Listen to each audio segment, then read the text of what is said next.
Call today's City Council briefing session to order. Ms. Pfister, can you call the roll? Council President Beggs. Present. Councilmember Burke. Councilmember Burke, can you hear me?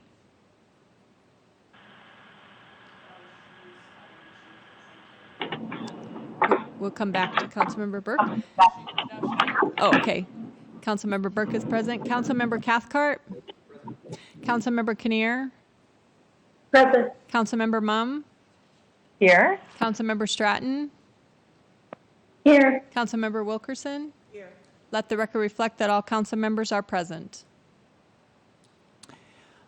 Okay, and before we get to the consent agenda, I believe Councilmember Stratton, with the approval of the mayor, is going to move to defer ordinance C35921 until August 17th. Are you going to make that motion, Councilmember Stratton? That is correct. I would like to make a motion to defer ordinance C35921 to August 17th. All right. Second. All right. Any discussion? I'll just say that will that aligns better with the committee assembly and their meeting that we're going to have later this week to go over the changes and to get any final input from that group. Great. All those in favor of deferring until August 17th indicate by saying aye. Aye. Aye. Any opposed, nay? Abstentions? All right, that is deferred. And then that leads us to the consent agenda. Any requests on the consent agenda?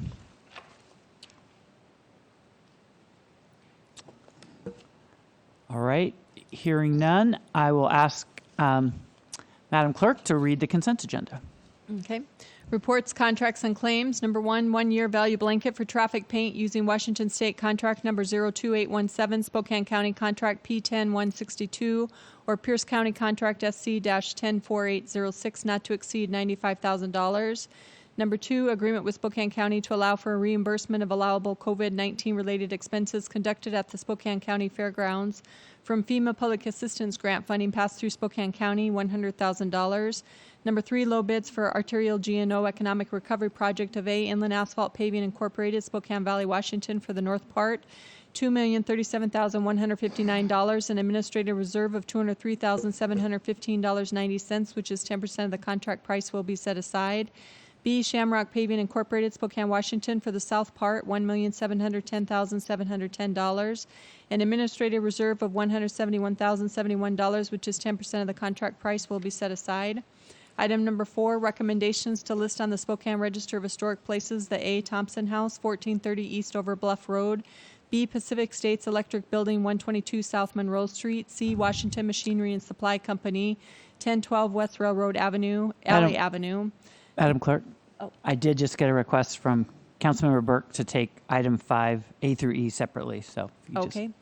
Item number 5 will be considered separately. Item number 6, report of the mayor of pending A, claims and payments of previously approved obligations, including those of Parks and Library through July 24, 2020. Total $5,261,938.23, with Parks and Library claims approved by the respective boards. Warrants excluding Parks and Library total $3,672,438.57.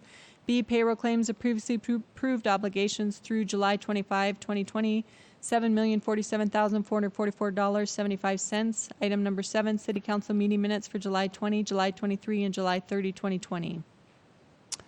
Move to approve. Okay, Councilmember moved to approve. Councilmember Wilkerson seconded. All those in favor indicate by saying aye. Aye. Aye. Aye. Any opposed, nay? Any abstentions? Okay, so that part of the consent agenda is passed. Now we'll take item 5, A through E separately. If you want to go ahead and read those, we can do them all as one. Okay. Item number 5, applicants applying for MFT multifamily tax exemption conditional contracts for the construction of a new 40-unit building at 1505 West Broadway Avenue, 719 North Walnut Street. Property is zone CC1, so use is allowed. Harrington Place Apartments. B, several buildings with 300 units along the MLK Junior Way extension under the Hamilton Street overpass near Brown Building Materials at and around 115 North Erie Street, Brown Properties. C, new 41-unit mixed-use building at 1128 West Summit Parkway. Property is zoned ZB 150, so use is allowed. Only the residential portion of the building will qualify for tax abatement. Frank Family Investments. D, new 30-unit building at 2513 North Regal Street. Property is zoned RMF, so use is allowed in the newly expanded multifamily tax exemption boundary, River City Homes. E, new 8-unit mixed-use building at 1102 West Summit Parkway. Property is zoned ZB 150, so use is allowed.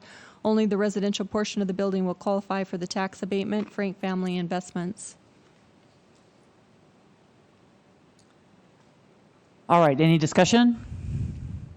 I just wanted to make a comment, if that's okay. Yes, please, go ahead. First of all, I have a question.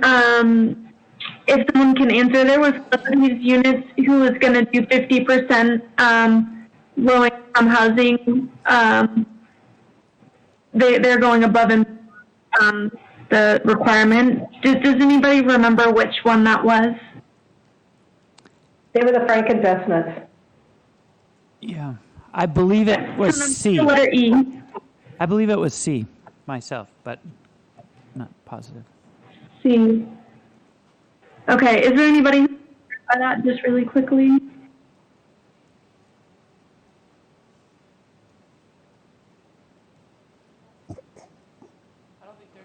No, I don't think so.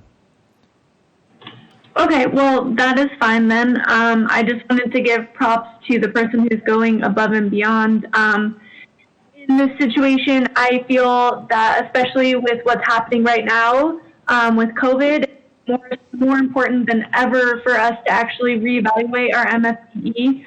We shouldn't be losing revenue in our general fund budget for housing that's not going to help our low-income friends and family members who are literally going to be pushed out of their homes through this crisis. And so I would be voting yes on the one that had more than 50%, but since we aren't sure which one, just giving props to that developer for going above and beyond. But we need to reevaluate our MFPE right now as quickly as we can because we're losing general fund dollars. And the only thing that's not crashing right now is our housing market. That's very hot right now. And so I think we could take advantage of this time, increase our budget with tax dollars, and then also, create new housing for our low-income family and friends. So it looks like Brian just wrote in the chat that Harrington Place was the one. So if we can take that one separately between the other ones, I will vote yes on the Harrington Place one. All right.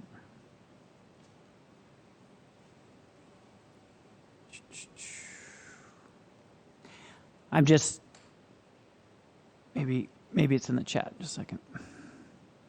So Harrington Place, oh, sorry, am I not muted? No, you should be, you're fine. Okay. Harrington Place is an application for a 12-year exemption. Which letter is it, though? That is letter A. Okay, great. All right, so at Councilmember Burke's request, I'll take a vote first on item 5A. All those in favor indicate by saying aye. Aye. Aye. Aye. Any opposed? Nay? Aye. Any abstentions? Okay, that passes unanimously. And then we'll take items 5B, C, D, and E as a group. All those in favor indicate by saying aye. Aye. Aye. Aye. Any opposed? Nay? Nay. Any abstentions? Okay, that passes 6-1. Okay, and we're not doing any executive session today.